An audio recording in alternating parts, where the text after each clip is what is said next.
Welcome back, guys, to your mental training time here at Base by Pros. And I'm going to give you guys a lesson. I think, in my opinion, it's one of the most critical mental skills that I can teach you, really.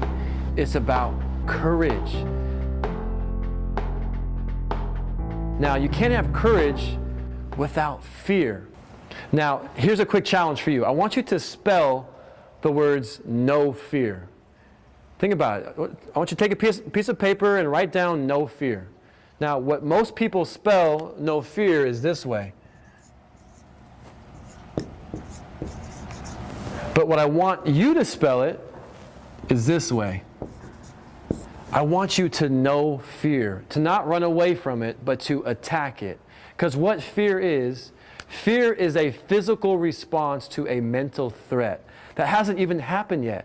Guys, we have this ancient brain in modern times. Our brain is designed to survive, not thrive. It's designed to survey the environment and look for fear, danger, threats. But in baseball, and oftentimes at school and in life, we're not in danger. But we're worried about, what if I make a mistake? What will people think of me? What will they say about me? So this fear dominates our life. This internal activation happens. Our heart rate elevates, goes fast. We have butterflies. Our head starts spinning with thoughts. Our palms and armpits get sweaty. But guys, I want to teach you a system to not run away from fear, but to attack it, to get those butterflies in alignment.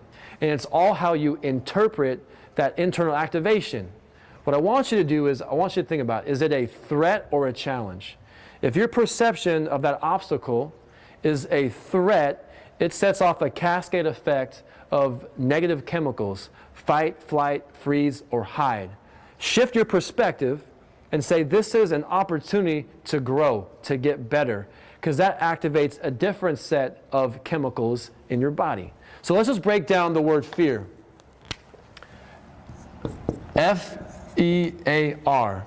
I like acronyms now. So oftentimes fear is false evidence appearing real. We create this vision in our head that's not even true.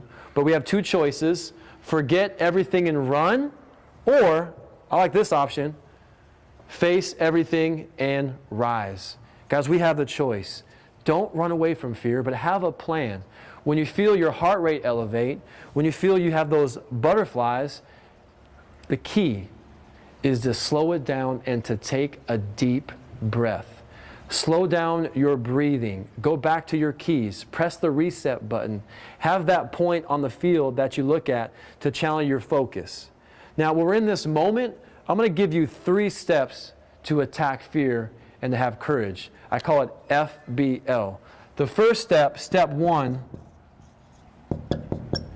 is to face it. Are you a gazelle or a lion?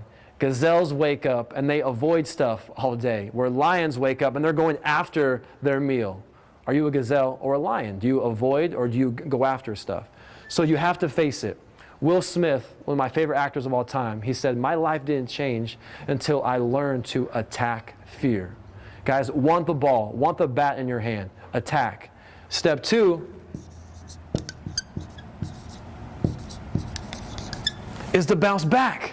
Because you're going to fail. You're going to get knocked down.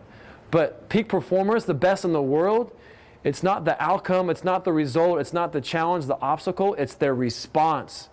It's how they respond that counts. For example, Steph Curry wasn't an all-star until year 5. Abraham Lincoln failed 8 elections. Walt Disney got turned down by over 300 banks. Guys, you have to bounce back. Now, the last step, my favorite, is to learn. It's having a growth mindset. It's the power of yet. I'm not there yet. But one of my favorite quotes from Nelson Mandela, he said, I never lose. I either win or I learn. Guys, FAIL is an acronym, first attempt in learning. It's feedback. Learn from that event. I never lose. I either win or I learn. Guys, I'm a living example of this fear and having courage. For most of my life, I had a slight stutter, and I was so afraid to give speeches in public. And this plagued me until I was like 27, 28 years old. I attacked my fear. I enrolled into speech therapy. I enrolled in a club called Toastmasters, where I gave speeches every single week. And it took years and years, but I faced it.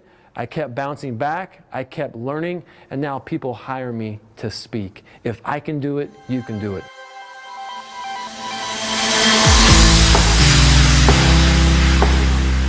Call to action right now. What's one fear you've been avoiding or not trying to attack because you're afraid of what people will say or you might fail? Write that down. I want you to write it, read it, and then speak it. Who's one person you can talk to? A coach, a mentor, a teammate. Guys, make your message. No one is immune to fear. I don't care if you're Beyonce, Bill Gates, Odell Beckham Jr., we all carry something. But for every day and moment you wait, you add weight to that fear. Because if you face it, if you attack it, if you do what you fear the most, there's nothing you cannot do. Our greatest promise lies within our greatest pain. The last step is, okay, you've addressed what your fear is. You're going to tell somebody what's one or two actions you can do today to not run away from adversity, but to attack it. And when you're in these moments in competition in life, remember, slow down your breathing. Take a slow, deep breath. Go back to your one key, one focus. Guys, don't run away from fear, but attack fear.